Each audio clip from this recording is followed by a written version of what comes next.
Prosesi pengukuhan pengurus IKMA Sulsel di Hotel Gamar Makassar berlangsung penuh kehangatan.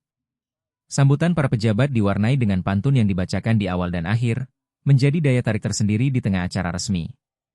Pengurus baru IKMA Sulsel periode 2025-2028 resmi dikukuhkan, dengan Zulkifli Nur sebagai ketua dan Darwin Syah Sandolong sebagai sekretaris jenderal.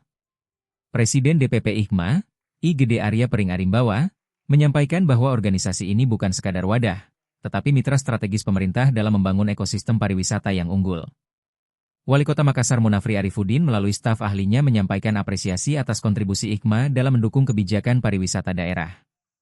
Ketua PHRI Sulsel, Anggiat Sinaga, menambahkan kolaborasi IKMA dan PHRI akan mempercepat transformasi perhotelan di Sulsel.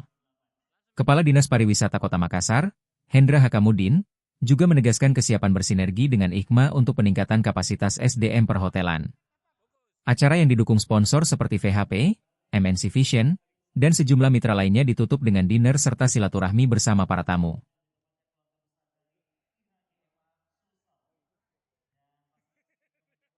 Download Tribun X sekarang, menghadirkan lokal menjadi Indonesia.